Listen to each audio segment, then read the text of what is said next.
getting into it. Welcome everyone. We're super happy to have all of you here. To see the numbers kind of going up with every second. That's amazing. We had a great 230 registrations for the event, which is literally insane. It's great to see such huge interest. Obviously, we're seeing 36 people right now. We're super happy to get started. We're looking at a pretty fun session. We're gonna have an hour together. We'll walk you through the agenda in just a little bit. Just making one more check as more people came through. If the audio is not 100% clear, if there's something wrong with the stream, let us know in the chat box in Zoom. So the way this is going to work, we're going to share our screen, and for the most part, you will be following our screen sharing session, where we'll be walking you through the Miro board. But at times, we will switch all of us to Miro, and we're going to have a small icebreaker. Some of you already played with it. We're going to have the session where we kind of go through the questions, where we kind of give a little feedback on the session. So when prompted, make sure to switch to Miro, and make sure to follow us with the exercises. Everyone ready? We're going to start the screen share now. 40 people, this is nice. All right. Screen sharing is underway. Just want to make sure if there's anyone that doesn't see the screen, let us know. Shoot us a note in the Zoom chat, and we'll try to fix it. Okay? Let's get started. One small tip that we recommend everyone when we use Zoom, you can minimize the window with the webcams, and you can put it like in a corner so that it doesn't disrupt the experience of the webinar. Yeah, make sure to close it. We had this is super funny actually. We do this with prototypes, and people just leave that open, and then we cannot figure out why people cannot see buttons because it's behind the Zoom thing. So make sure to minimize that so you kind of see everything that we're showing. All right, so everyone is seeing the Miro board, right? The beautiful cover with the guy at the laptop and the yellow background, right? Everything looks good. All right, perfect. Let's get started. Again, welcome everyone to the very first VMUG for the EMA area for 2020. This is the second VMUG. We had another one last year in November. It went really great, and we learned a lot of things, and we're happy to have you for this second VMUG for the EMA region, and on the topic that is really dear to us, and that is remote design sprints within Miro. So without further ado, just a really quick intro. If you could follow us on Zoom. Welcome everyone. We already did all of the greetings. I believe it's fair for us to do a quick introductory session, just a few seconds. So I'll kind of break down the barriers and kind of get to know each other a little bit better. You're going to have your chance in just a bit. My name is Raz. I'm a product designer by trade. My name is Ana. I'm a product strategist. And together we run this consulting agency, which is called Just Mad. In essence, Just Mad does innovation and product strategy and product design in a workshop-based approach. And one of our most dearest processes is the design sprint. And we're happy to share some of the learnings that we've had over the years on running design sprints, and specifically how to run them remotely, because I believe that's one of the biggest reasons why you're here today. So without further ado, let's jump into our first item on our agenda. Yeah, so we have here a couple of pro tips for you to navigate through the board. So I'm just gonna go into each of them really quickly. So you can duplicate items and sticky notes. You'll see that we're gonna use them a bit later. So you can just, Control and then D and Command D to create and duplicate the selected object. Then we have a voting option here. You can have here the instructions, pointer versus pan. I guess that it depends what type of laptop you're using or desktop. And then you have the undo option. Obviously, this is Control Z, or you can use this tiny button here if you do any kind of actions that you don't want it. You just want to undo. Yeah. One really important point, kind of like your navigation setups are really important. So if you're using a trackpad, maybe you're on your MacBook, make sure that if you cannot pan using your fingers, you can use the option here at the top right, which are the settings. Go to navigation mode, and then you'll be able to switch and toggle between mouse and trackpad. Just if you feel like you're not navigating as easily, make sure that you have the setting turned on, because we're going to have a nice exercise now. We have a short icebreaker. We noticed that some of you already went in and placed some emojis right next to the space where they are coming from. So just to give you a couple of instructions here, you can zoom in and you can, click the three dots in the side menu, click the icon finder, and then search for a nice icon, and then place them on the area that you are coming from. So we see here we have a lot of people from everywhere, and this is fantastic. So we have people from Italy, from Spain, France, Portugal, Romania. That's a lot of Switzerland. Yeah. Germany, Okay. you see the flyer somewhere in Berlin. That's actually awesome. This is a very great exercise, you know, because we don't have the name of the country. Yeah, it's a tiny geography quiz. Yeah. Try to channel your 8th grade mind. We see a lot of them, but just in case you haven't placed your emoji on your location yet, we're gonna give you around, let's go for 30 seconds. Gonna start a quick timer here for 0, 0, and then 30 seconds, just so everyone can start. Let's go. Use the sidebar on the left to click the 3 dots, go to icon finder and pick an emoji or an icon that best represents you, and just put it in the place of your country or whatever you're tuning in from. Yeah, we also have some people from Americas and Asia Pacific. This is amazing. Welcome. Happy to have you. I think for here. Americas it's quite early. Yeah, for San Francisco, probably pretty. 10 hours. Yeah, I think it's a 10-hour gap from where we are. All right. All right, the timer's up. Thank you, everyone. And everyone managed to put this in. One funny thing that I noticed is that underneath this whole board, someone put like a ninja icon. That's really cute. Whoever you are, congrats. This is really awesome. Really glad to see your kind of incognito. Oh, all of these cursors are so awesome. All righty. Perfect. Okie dokie. All right. Okay, so we know that some of you already placed here some questions. Obviously, we're going to go through the presentation and perhaps we're going to cover some of them. But after we finish the presentation, we're going to come back to them and make sure that we're going to answer each and single one that we have posted here. Exactly. And just to take one of the questions that I've seen has also been upvoted. Some people ask that I cannot attend the session or probably you have to leave early. Can you share the recording? Yes, there will be a recording of this session, and you will also have access to the board for a set period of time after the event is done. So don't worry about that. You're going to be able to come back and kind of see what we talked about. And great questions, by the way. We're definitely going to cover a good part of them in the presentation, and after we do the official slides, we're going to have our Q&A and answer more of your questions. All right, so without further ado, I'm hoping everyone is looking at Zoom right now because we'll start talking about what to expect from today's session. So let's just zoom in here a little bit and just want to make sure that everyone sees what we're looking at. Nothing in the chat, looks like everything is okay. Perfect. So what to expect from today's session? First and foremost, you already know that we're going to talk about remote design sprints. I don't think we have to go through that one more time because you know where you are. But just to go and go to specific points on what we'll be covering. We're going to talk about what the challenges of remote design sprints are. Because design sprints are hard enough in person, but even more so in a remote environment and with distributed teams. And we want to talk about how to overcome those challenges. Then we're going to talk about how to prepare for a remote design sprint, because there are certain things that you need to do in order to make sure that you kind of do all the groundwork for a successful remote design sprint. We're going to talk about picking the right tools. We're going to tell you what our suite is. We're going to tell you how we use them, how we maximize them, how we combine them in a great way. We're going to talk about our exclusive template within Miro. We have a remote design sprint template ready to share out of the box that you can just take and use. We're going to cover some advanced facilitation tips and things that we've learned over the course of dozens of remote design sprints and some best practices that we've seen. And then we're going to look at a real remote design sprint case study.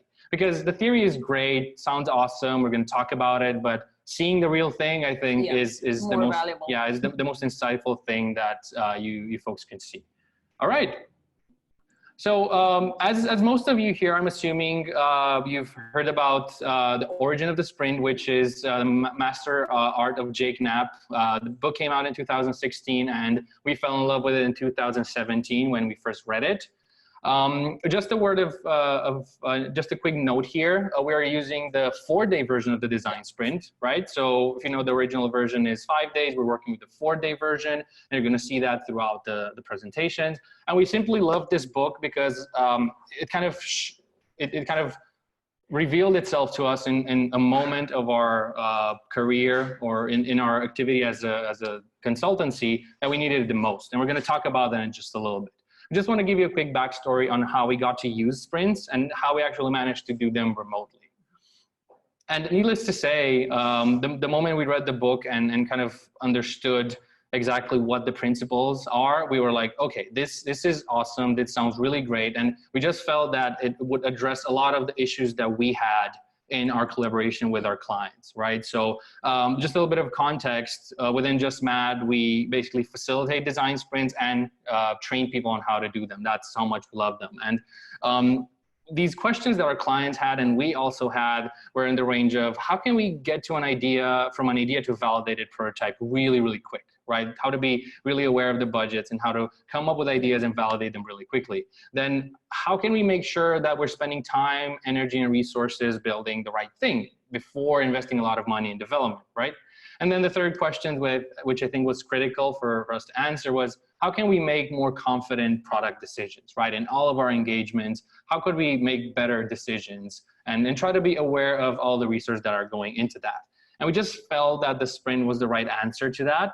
It just offered this amazing set of principles and a way of working that allowed us to work with our clients in a way that is super, super efficient, right? And basically to sum up the values that we felt are related to design sprints in general, was that it took us from a state of guesswork to a state of informed decisions. It took us from a state of misalignment where everyone was kind of still figuring out where to go to a state of clarity and focus. We knew exactly what we needed to work on.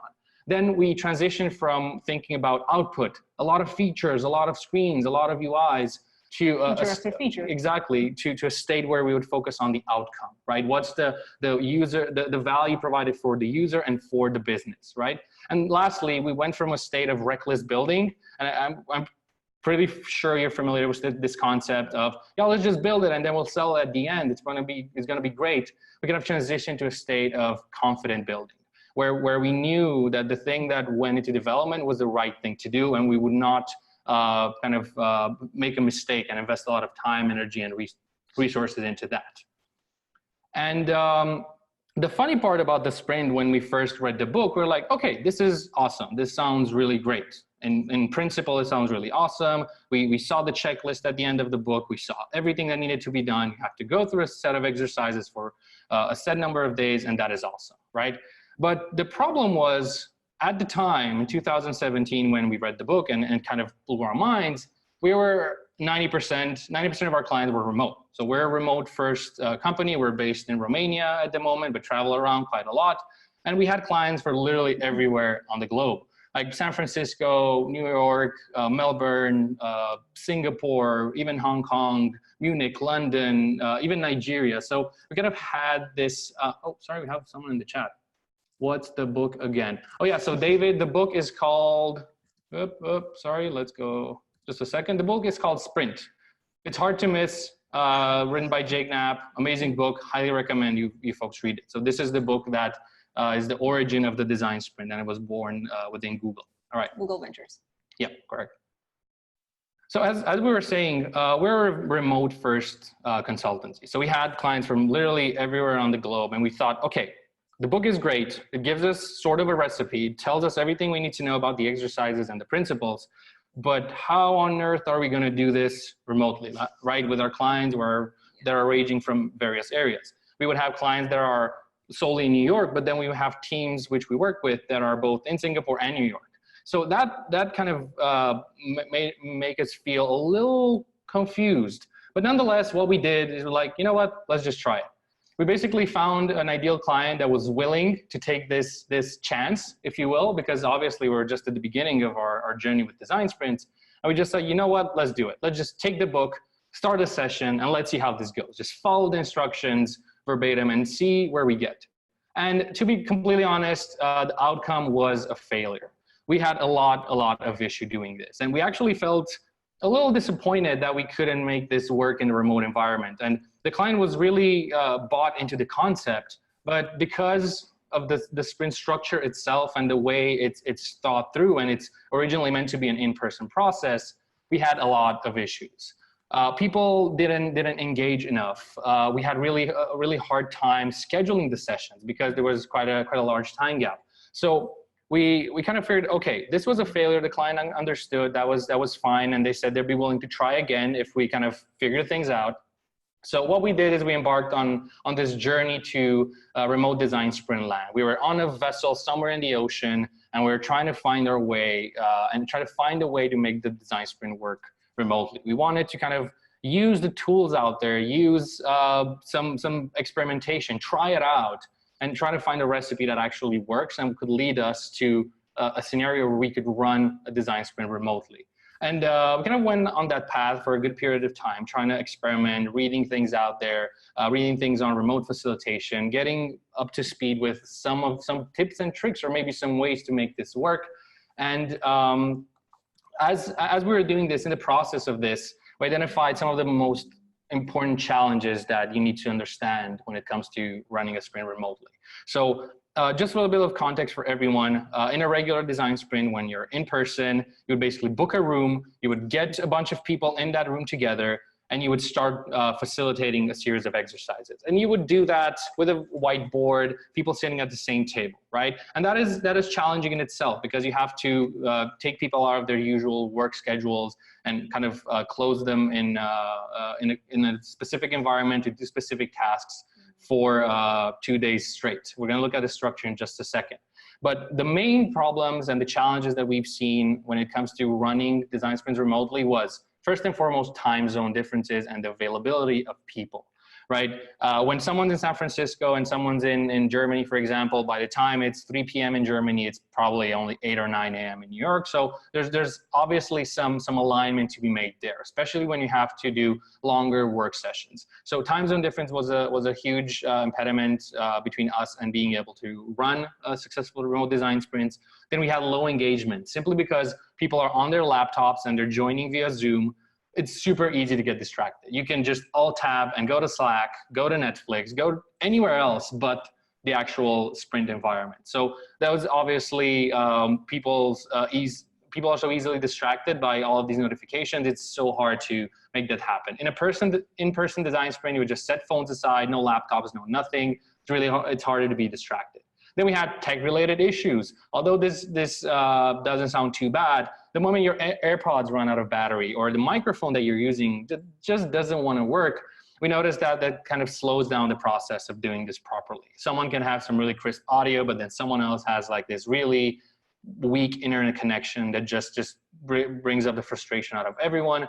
And then not being able to effectively collaborate is a huge challenge, because in a sprint room, you have sticky notes. You can show people, oh, this is how you can do that. This is how we vote together. You can actually help them out. Exactly, but when going remote and when trying to just align people on things to do, things get a little bit more complicated. So let's look at how exactly we tackle these challenges and how we manage to make this whole sprint thing work in a remote environment. So before jumping into exactly how we make it work, I'm just gonna go through really quickly through the sprint anatomy, just to make sure that everyone understands what we're talking about. So on Monday, the first day is all about alignment and exploring the problem space together. So on the first day, on Monday, you will get everyone together, and then you're gonna start mapping out the experience of your product or service. Then you're going to select one key moment that you want to focus on for the entire sprint. And after that, everyone will start coming up with solutions, like to generate sketch ideas for that particular idea. Then next day, on Tuesday, this is all about placing one bet. So the team will vote on one solution that was created on Monday, and then you're going to start filling in all the details. You're going to create a storyboard with all the necessary details, because Wednesday, you will be creating a prototype for your voted solution. And then on Thursday, you're gonna test it out with 5 real people. So you're going to do 5 user tests and find out if what people think about your prototype is a validated or an invalidated idea.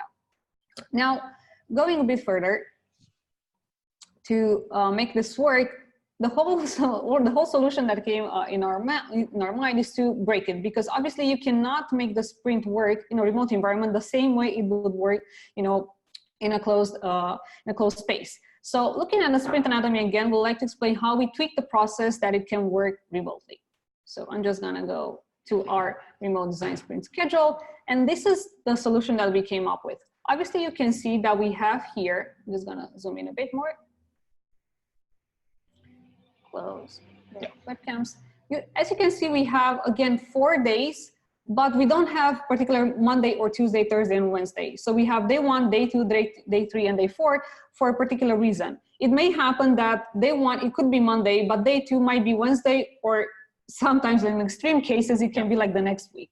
So we break down in different sessions. So we have a combination in between synchronous and asynchronous sessions. So we have online sessions and then offline work that they have to do. We're going to collect that and then we're going to put it back into Miro. Okay. Yeah, just as a note, this is just schematically wanting to show you how the only way we could make the sprint work remotely was just break it up into its core pieces and separate them in these like online, offline, alternating sessions. And we're going to look at our Miro board, and in the template, we're going to see exactly how we split that by time and sessions. Obviously, the three pillars of success when it comes to running and facilitating a design sprint remotely, it comes to preparation. This is super important. We cannot stress this enough. Yep. Then the tools that you use, and then obviously some facilitation tips and tricks. I'm going to start with the first one. So obviously preparation is key. You have to contextualize yourself with the challenge and talk to key stakeholders and team members. So the first thing is to identify the main stakeholders and understand what do they want and what do they want to achieve. This is super important because this goal or their goal will guide you in framing your challenge and finding the right people. Understanding the challenge beforehand will give you an advantage as a facilitator. Not only you can prepare upfront for what's about to happen for you, but you can actually start doing some tasks right before the sprint starts. So after you understood the challenge, it's time to put together the sprint team. Now, assembling the team is quite easy. Obviously, you want to make sure that you're going to bring in the right people. Ideally, we recommend to have in between 4 to 7 people. Anything below can become quite subjective. We tried a sprint with just the 2 of us and the CEO. It worked okay, but I would recommend to have a minimum 4. And then anything above 7, it can become quite noisy or quite messy. So we are very careful when it comes to the sprint team, and we try to handpick the members because it's super important to understand the value that they will bring in the sprint. So looking at the roles that we have, the first one is the facilitator. This is the person who orchestrates the sprints and makes sure that each exercise is done correctly, everything is on time, and everything runs smoothly. The next one that we have is the decider, and this is the person who actually has decision-making power over the project in the real world. This is the person who calls the shots. In smaller companies or startups, it can be the CEO, or in a bigger company, it can be the product owner, product manager, or maybe an important stakeholder. And then obviously we have various members depending on the organization or the project that you're working on. We have people from marketing, design, engineering, sales, PR, and so on and so forth. Yeah. But the only thing that you should keep in mind and make sure that they will bring something on the table, right? So you're not bringing the wrong people in the sprint. Exactly. So the roles that you see right now on the screen are not like a checklist. I need to have someone from marketing. I need to have someone from PR or sales. It all boils down to the challenge that you have. If it's a more technical challenge, you're probably going to bring in more engineers or more developers. But if it's a more product related challenge, you're probably going to shuffle the roles in various ways. So be careful with the roles that you pick. Okay, next up is scheduling calls. This is super important because as Raz mentioned, you have to make sure that you keep in mind the time zone that that your clients are on or stakeholders. And we would recommend to have like a 9-hour window. Obviously you can tweak that depending where you are. However, try to make sure that you don't set calls like, I don't know, 5 o'clock in the morning, or I don't know, 9 or 10 or 11 o'clock in the evening. That can be super buggy and people can be tired or exhausted, and you don't want that. Exactly. So we have this, like, we kind of found this sweet spot of the 9-hour window. And if you can try to fit the team members into that, that would be amazing. But now you might be thinking, hold up folks, I call BS on this. What if I have a couple of people in Melbourne and someone's in Germany and then someone else is in San Francisco? Well, then that's kind of like something that we call an edge case. When that happens, someone would probably have to make a little sacrifice and kind of make ends meet. Or what we've seen that people do, if it's like a really important challenge that needed to be solved, they kind of gather into a specific location for a period of days so that we kind of time this window.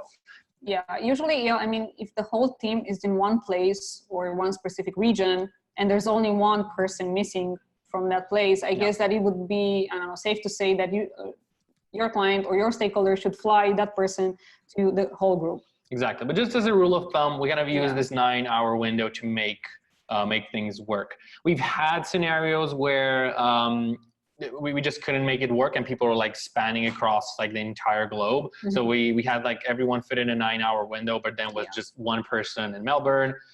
We just had that person do a little sacrifice and just say, okay, you're probably going to have to wake up at a really odd hour to make this work.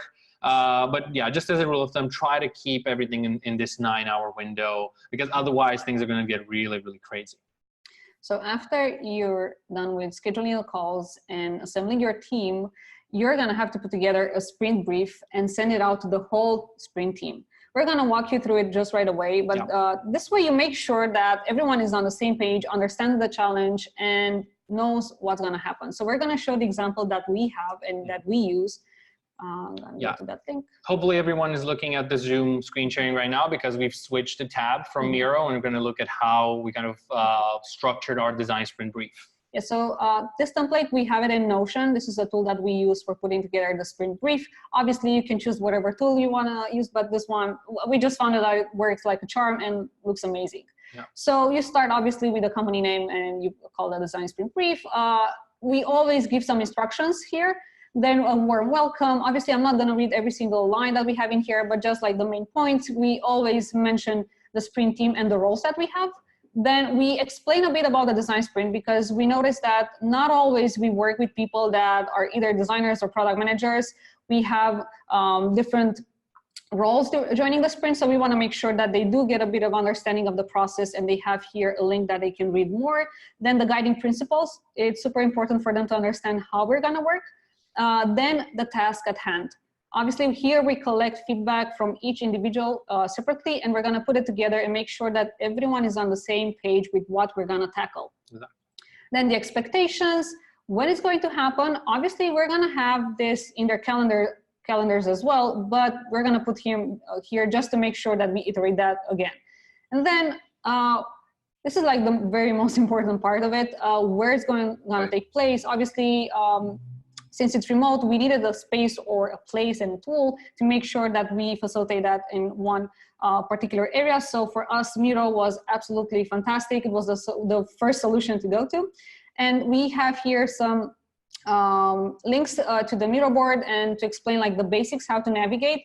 We do not expect them, honestly, to just go there and read and just start using Miro. So we have individual session, which is every single participant to make sure that they have, or they complete a couple of tasks. So for example, they move a sticky note. They know how to use the timer. They know how to vote. So just basic actions. Yeah, you'd be surprised how useful this is. Yes.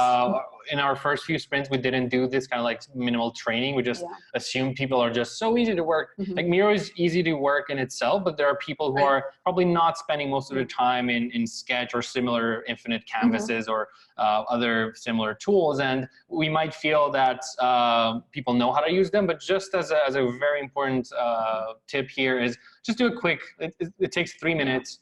Just tell them, okay, create a sticky note, duplicate it, write something in it, use a voting dot, the same way you did in the icebreaker, like some really minimal exercise. This is like very like a minimum effort on your hand, and trust me, it can save the sprint. We actually had a case, so we had someone from finance, and it's not that the person wasn't smart, but he wasn't actually, you know, familiar with the tool, and we lost a couple of minutes explaining, and everyone was a bit frustrated.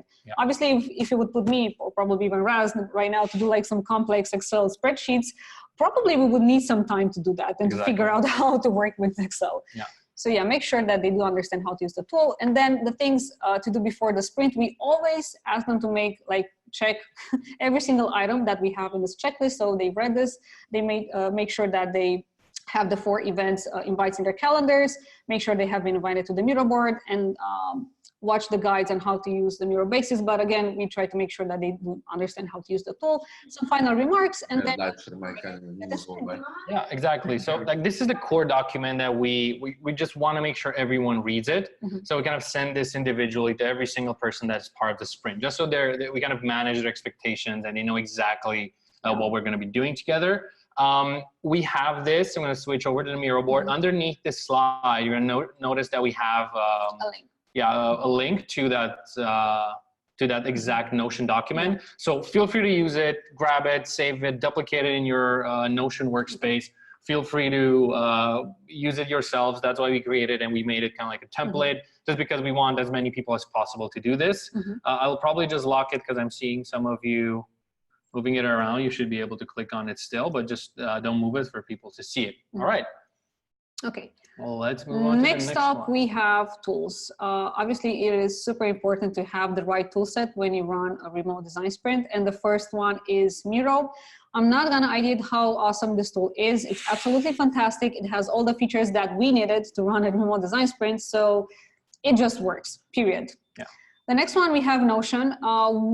This is like our preferred option. Obviously, you can use Google Drive or any other tool that you prefer. We just found out it's super easy, and most companies that we work with, they already started to adopt this tool. So it's easy for us to work together. Oh, someone, don't worry. The next one, we have Zoom. Obviously, we need to have calls, and Zoom proved out to be amazing. There are other tools, but apparently Zoom is absolutely fantastic. Yeah. We use Zoom for both our actual workshop sessions in the design sprint and our user testing sessions. Yeah. So the reason why that is because even this session is recorded, and it's really awesome that we can basically use Zoom and record all of our user interview sessions. Then we have Figma. This is an online prototyping tool. You can use Sketch as well, but since we sometimes collaborate with other designers on the prototype, we prefer to use Figma. Then we have Asana for task management. Then usertesting.com. This is an amazing solution if you don't want to do the user tests yourself. Yeah. So you can just apply and try to work with them to do those. And there's obviously Doodle to make sure that you schedule the sessions like correctly, and people actually manage to find the right time to do that. Yeah, and just looking at a note here, Thomas said like this is quite expensive. Who is paying for that? The client. Yes, yes, usually the client. When we run remote design sprints, we always let them know about our fee, but we always mention that when we try to recruit people, and so when we do the user testing session, we have to pay them. So usually it's either $30, $40, or $50 Amazon voucher. Yeah, so this depends. Like this is what we use. It's proven to work really well with us. We actually finished the sprint last week, and the client just wanted mixed, right? They wanted both, like this face-to-face moderated one, but then we kind of use usertesting.com for like a more like a higher volume. So Sebastian asked us, so why don't you use Notion for task management? So we do, but we just placed Asana here just in case the client doesn't use Notion. Okay. Oh, sorry about that. So really great point, Sebastian. Like we personally use, hold on. So we do use Notion, as Anna mentioned, for task management internally. But what we've seen is when collaborating with people from all over the world, they might just not want to adopt like a new tool like Notion, and then Asana is just super easy to plug into. And then Nathan says, does everyone have access, have the same access to the design file? So just talking from a prototyper's standpoint, Figma is a tool that we use on and off depending on how many people are doing remote prototyping.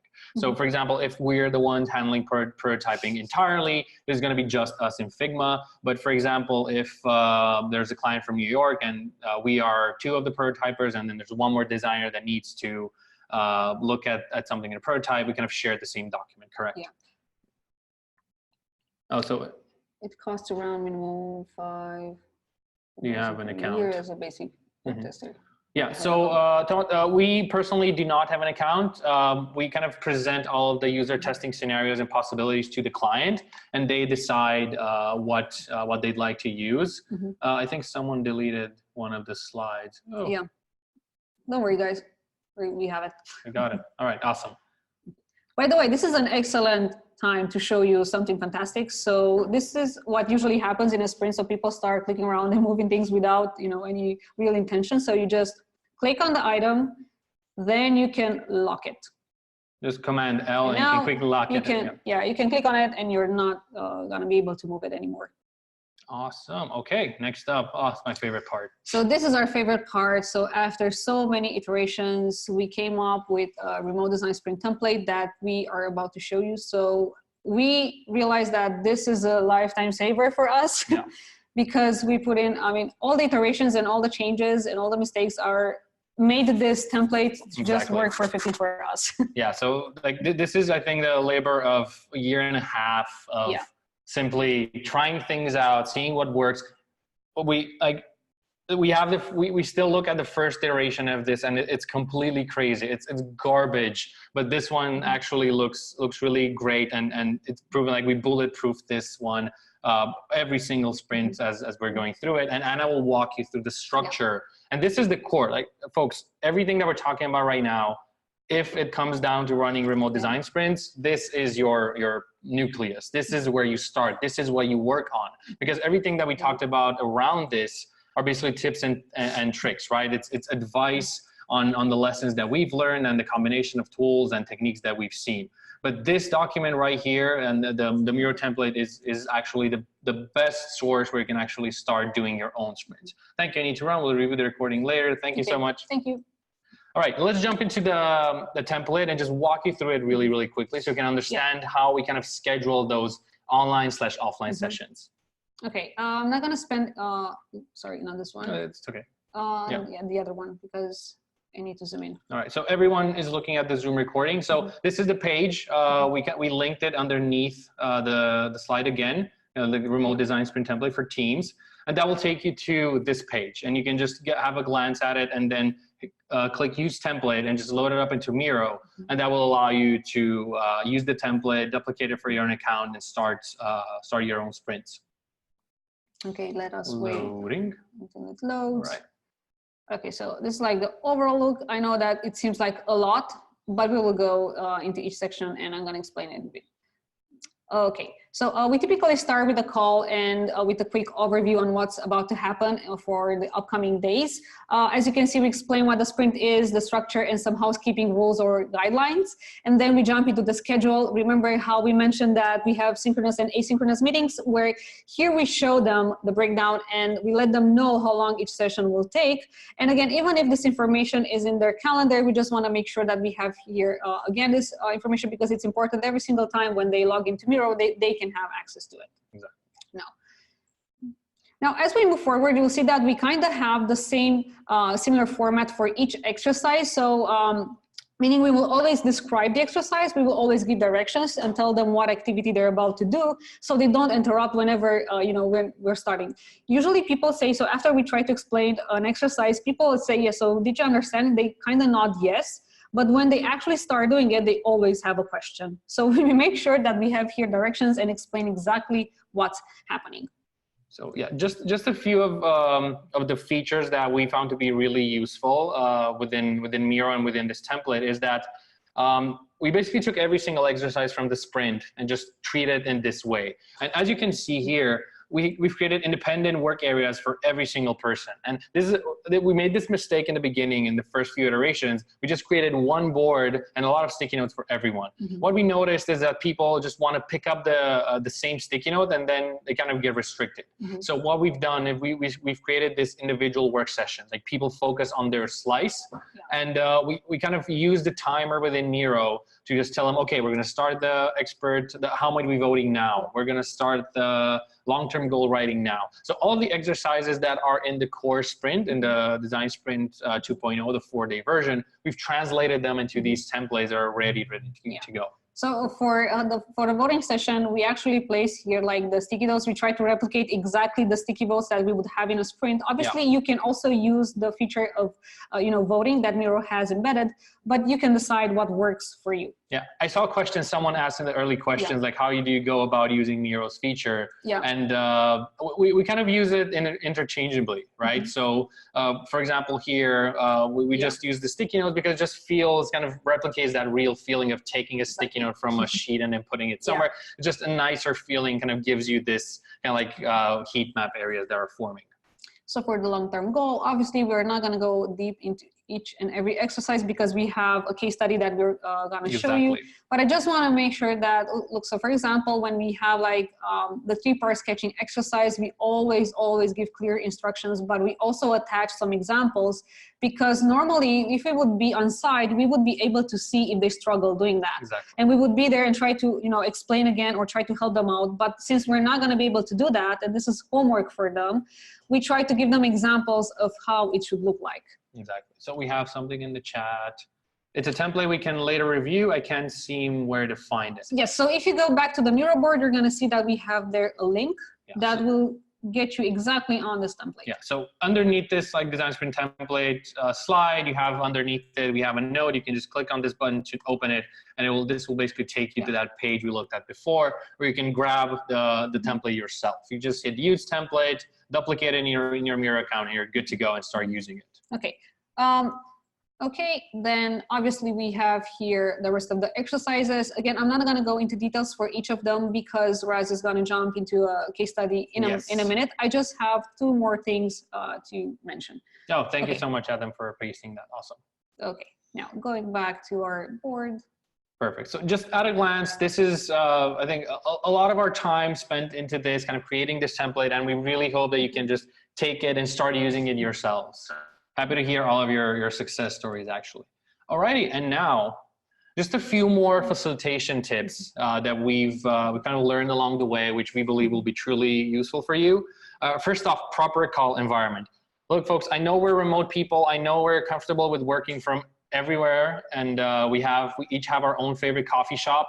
But please do not join a sprint from your favorite cozy coffee shop. As much as you love it, the espresso machine in the background will not really help out with the acoustics of the room. So what we try to do is we try to tell people, okay, just find a nice meeting room, no open spaces, try to find a place where you can focus and you have no distractions, no colleagues tapping on your shoulder or crazy noises, right? So proper call environment is critical. Sometimes we actually work very strict, and we actually recommend the client to have like a meeting room, and so not even an open space, to make sure that there's a silence room and no one is distracting the participant.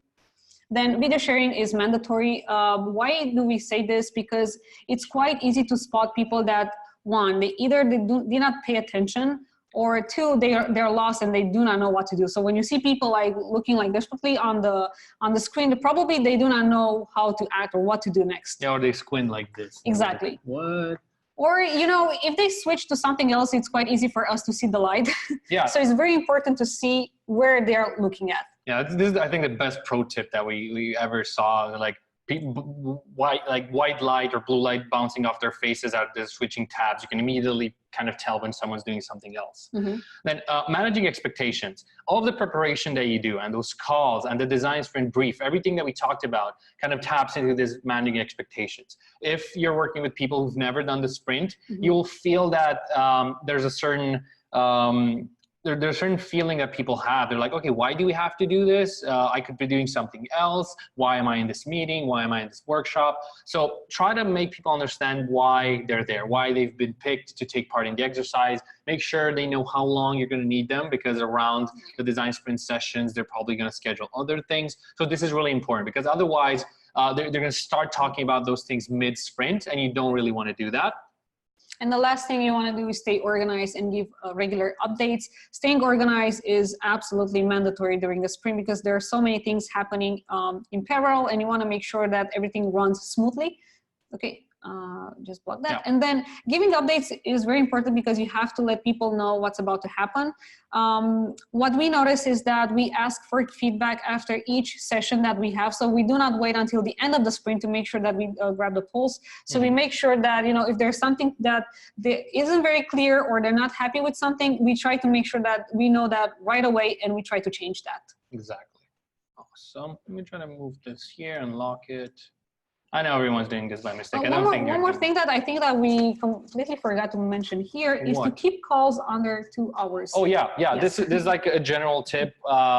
Everything under 2 hours, over 2 hours in a remote environment gets people like boiling, and they get impatient and lose focus. That's why you're going to see that most of the sessions and everything that we've scheduled and all of those online, offline sessions, every single one of the online sessions are under 2 hours, just because that's how long people can stay engaged for a set period of time. So do not try to replicate the design sprint exactly as it is in person, because it just doesn't work. Yeah, exactly. You're gonna feel like we felt this failure in our first ever sprint, and that's exactly what we felt. All right. Now we're going to look at a remote design sprint case study. The interesting thing about this is that we actually took, oh, where is it? No. You know, when you prepare for a talk and everything is okay, and then you discover that. And, there we go. So this is an example of how we basically use the template that we showed you, and we're basically running a real sprint. So this is a client kind of see that things kind of get really crazy once you start working on them. So you have all of the client's notes, you have all of the sticky notes, you see the dots, you see the votes. So if you follow all of the instructions, it's going to be pretty easy to kind of run all of these exercises. So just to give you a quick glance, the first part of the sprint is basically running through the exercises of Monday. So it's all about expert talks, trying to understand the challenge, writing how might we statements that you're familiar with from the sprint, categorizing them, voting on them, and then writing a long-term goal along with sprint questions that we aim to answer by the end of the sprint. So these exercises are pretty straightforward. I'm 100% sure you're not going to have any trouble facilitating this and going through all of this. But I think the most interesting parts when it comes to the remote design sprint is how we handle sessions like, okay, drawing a map, or looking at lightning demos, or doing the 3-part sketching. So one interesting thing here is that we use Miro to draw the map, which is really useful because we kind of have these sessions where someone is drawing the map and then everyone else is kind of pitching in and kind of making adjustments.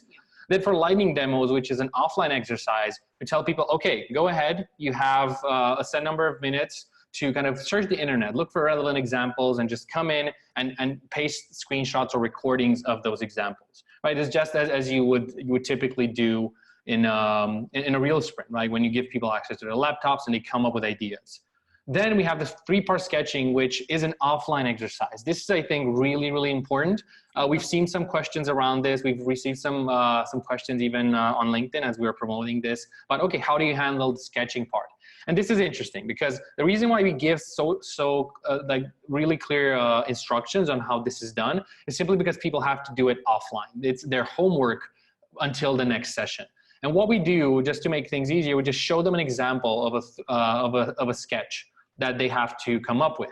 And we kind of give them a set number of time, we give them all the resources, all the instructions, and they have to do the notes and ideas by themselves. They have to do crazy 8s by themselves, and then create a concept by themselves. And we give them a deadline that by a specific time, everyone has to send to us, not add to the board, but send us all of the sketches that they've created. And then we kind of prepare the board for voting the next day, right? And it looks something like this. This is all the sketches that people have created. And people get really creative when it comes to working remote. Really interesting thing that we've seen, people use iPads, and instead of just taking 3 pieces of paper and starting to sketch out their concept, they just use something like an Apple Pen and just quickly do something like this, right? Like it's super easy, it's super quick.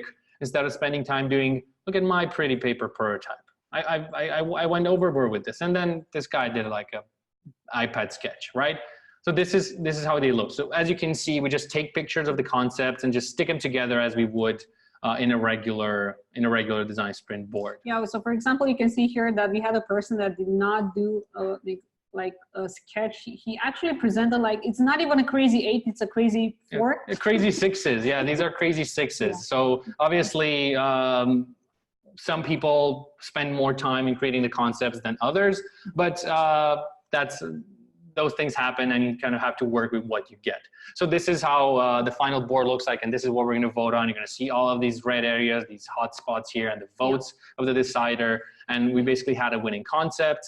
And then at the end, we created the storyboard. One more thing to mention about sketches. So make sure that you collect them 2 hours before the call starts. Because if you receive, for example, the way we did, you know, a crazy 8, which is obviously not a sketch, that's not a crazy concept. 6. Sorry, crazy 6. You try to, maybe you can have a conversation with that person and try to, you know, invest more time and help him out to create like a proper concept that you need to post there. Mm-hmm. So that's also very important to take into account. And Thomas, yes, you can use the Miro app on your iPad and immediately sketch. Like you have, like, if you look on the left side, kind of have the pen here. I can just do some goofy stuff, but obviously with the mouse, it's pretty hard. But you can use the Miro app and basically draw whatever you want directly in Miro. Yeah. Okay. So basically at the end of the 2 workshop days, as you would have in a regular sprint, what happens is you end up with this storyboard, which we took as prototypers, and we created the concept in InVision, and we started doing user tests, which were done online, face-to-face. So this is basically how we treated this design sprint. You can see that things get really crazy, but this template has never failed us. We're like 20 something sprints right now and counting. We had one last week. We used this exact same template. We're not allowed to show what we've done for that one yet.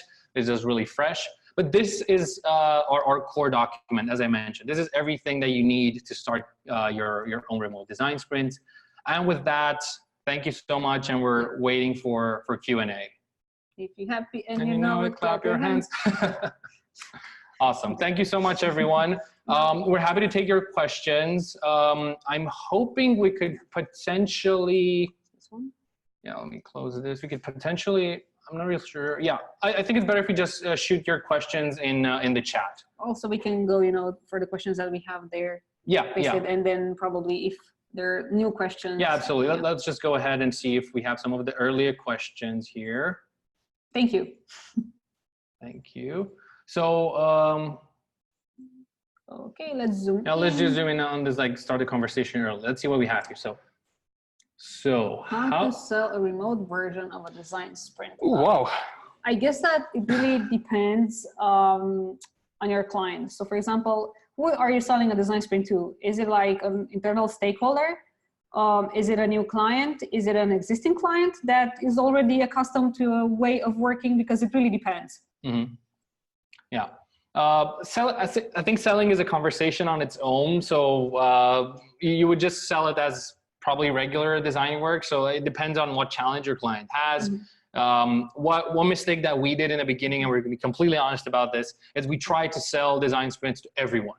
Right? So we basically said, okay, I have this thing like design sprint. Yeah, go ahead, design sprint. But it doesn't really work that way, because design sprints are really prescriptive. They kind of work for certain types of challenges. So I think just having design sprints in your toolkit is really, really useful. We found them to be extremely effective in the type of work that we were doing and the type of work our clients need us to do. I think selling is just one of those things where you just have to understand the value and understand if the sprint is the right choice for a given challenge.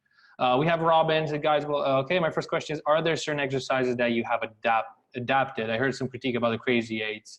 For example, we didn't necessarily adapt. However, we recently started to make like crazy eights like a public, not a private exercise anymore. So for this particular sprint, it was a private exercise and they didn't share the crazy eights with all the group. However, now we started to make them, public and try to actually have a conversation around those, because there are so many great ideas that can go into a concept coming from crazy eights. Exactly. And yeah, we're still experimenting, right? Like, I think it's hard not to try things out, right? Even if you feel that things might work.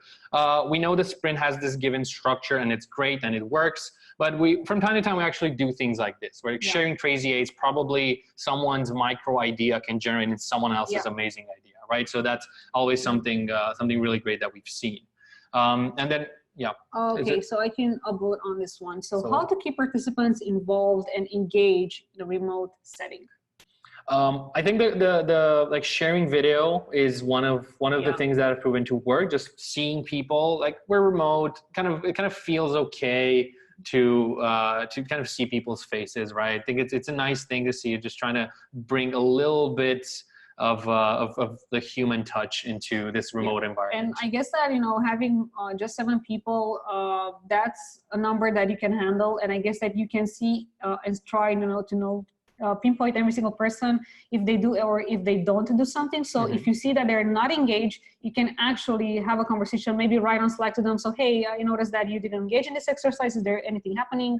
Or okay, a lot of questions coming in the chat as well. Whoa, okay, awesome. Sandy Lam, hey Sandy. How do you get from solution sketch to storyboard? We're going to try to keep them short. How to get from solution sketch to storyboard? By discussion, assign each screen to different people.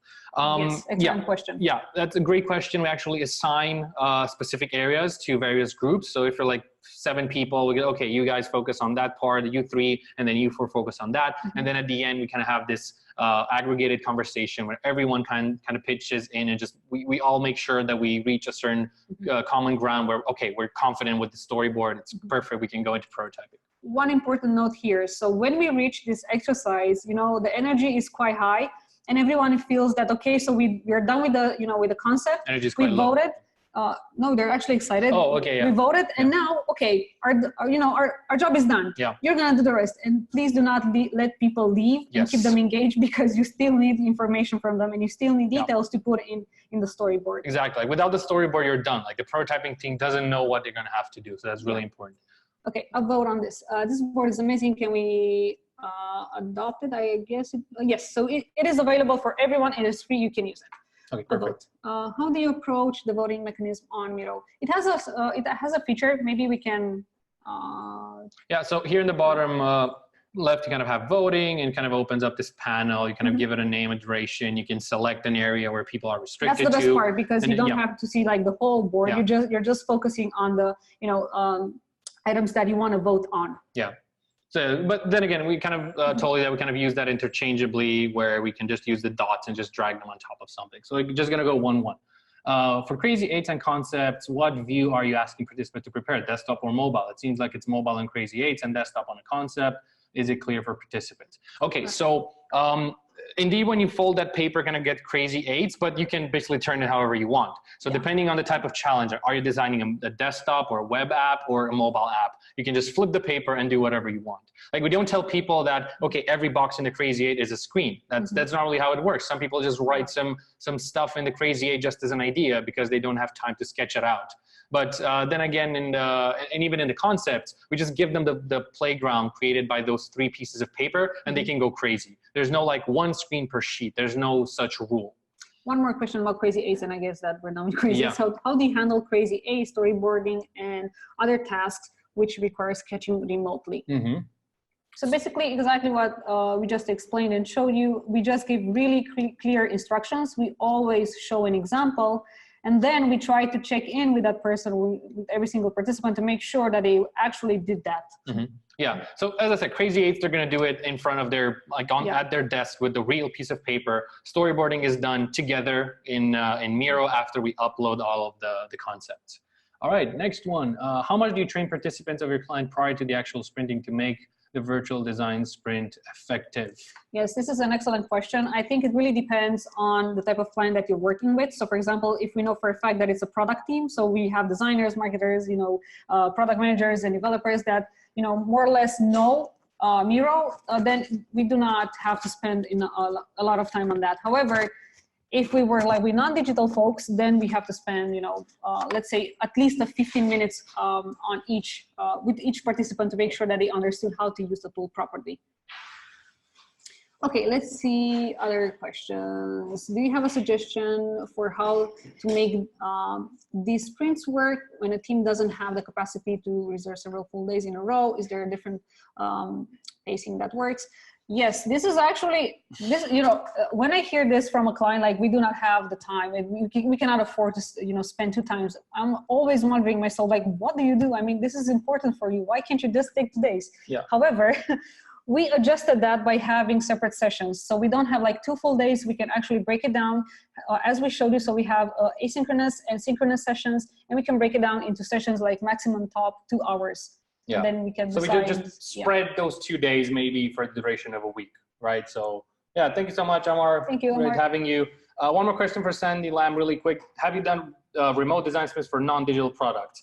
Remote ones, no, but we did do an in-person design sprint for a music festival, which we created. Like if you look at our camera, we have a sketch here. Yeah. We kind of created this for a music festival experience, right? Yay. So it's just a quick overview. Yeah. All right, let's see some other questions. I don't want to run out of time.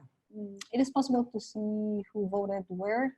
If I found voting feature hard to use because this posted. Yeah, let's try to avoid one. Okay. Yeah, okay.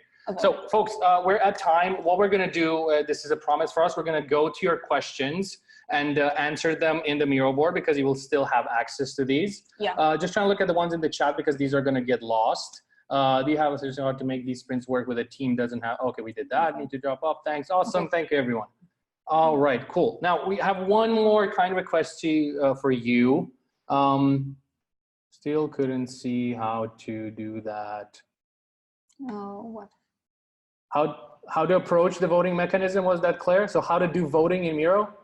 Okay, so see, or if you can follow our mouse right now. Yeah, if you see we have the voting, on the bottom bar.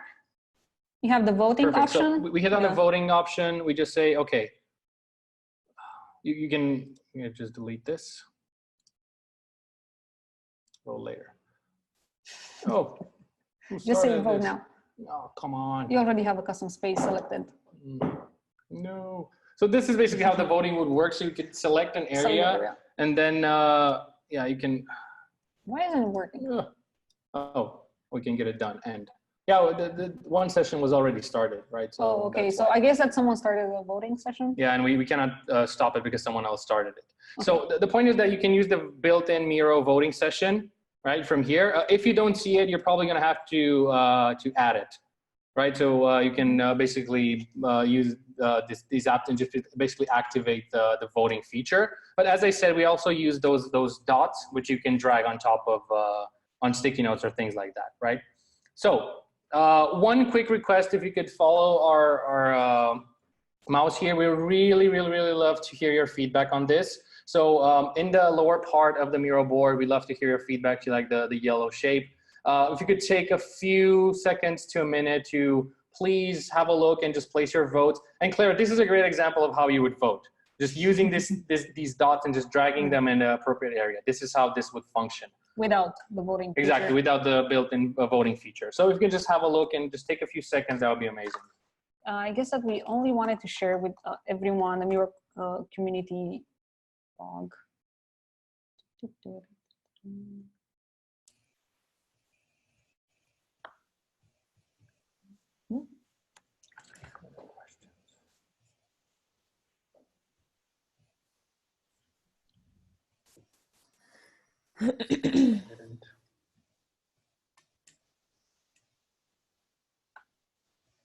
Just lock the board.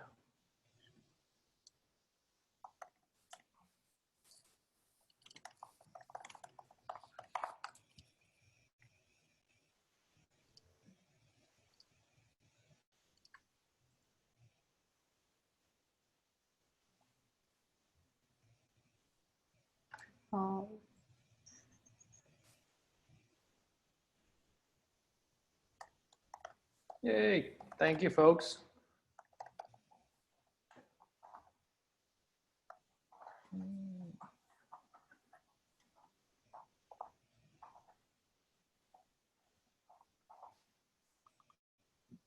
Yeah, and then after you finish with the tiny voting dots, we have the section underneath with more detailed feedbacks like accolades, improvements, and suggestions for this session. That could greatly help us out in our future sessions and understand how to make the VMUGs better. I still like the buzz that's going on. This is amazing. Awesome. Some more time for Q&A. Yeah. Maybe we could have ask Brittany if we could have like a follow-up session where we just have a Q&A and. Yeah, it'd be great because I didn't expect so many questions, honestly. Yeah. So this is. Maybe we should. We can definitely do another follow-up. Lock this one. Lock. Perfect. And the pink one and the.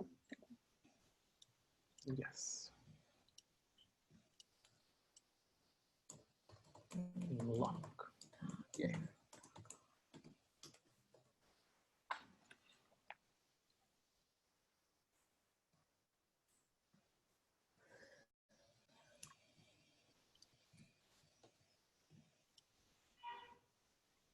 Oh, folks, there's so many great questions and so many great suggestions and accolades and improvement. This is awesome. Like I really feel bad for not being able to probably talk about this more because I've seen some really great conversations. You're like doing like design sprint jams remotely. We're actually going to do that. And I think like if you folks have any more other questions, just add us on LinkedIn or something. Just whatever you think is best. Like we're happy to just talk to every one of you and try to answer these questions. That's why we're here in the first place. So just connect with us on LinkedIn. I think our names are here at the top of the thingy.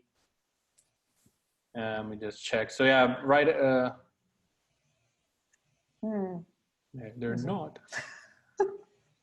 I just do the personal self. Yeah. Place your let's note. just do something. Place your name.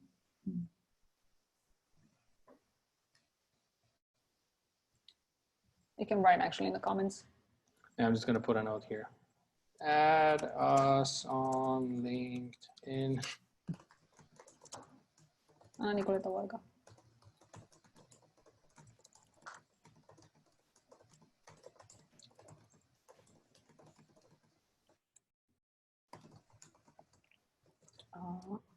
Press. And one more thing that we would like to mention to everyone, this is actually some news that we have from Miro. They have a new online community that you can check. I'm trying to paste. Yes.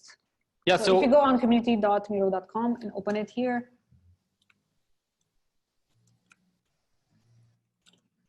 So there's the soft launch of the Miro community, which is a place where you can ask a lot of these questions, talk to people, anything that you want to find out regarding Miro. In fact, we can actually start a forum right here.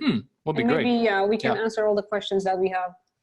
Yeah, so this is great. Like, folks, we've added to sticky notes. Like, if you want to add us on LinkedIn and want to like ask more questions, like we're happy to connect. We would be really amazing, kind of get the chance to connect with all of you and kind of answer your questions or curiosities. We're happy to help at any given time. We're already over time. All right. And we're gonna make sure that we're gonna answer all your questions that we have here in the Miro board. Exactly. So everyone, thank you so much. In the Miro board, in the yellow column, we left our LinkedIns. If you want to add us, that would be amazing. Thank you so much for being here with us. Thank you for taking the time to join us. We hope you enjoyed it. We're here to answer your questions. Good luck killing the remote game with Miro, and thank you so much. Have an amazing rest of your week. Silent clap. Amazing. Thank you so much, everyone. Thank you. Bye-bye. Take care.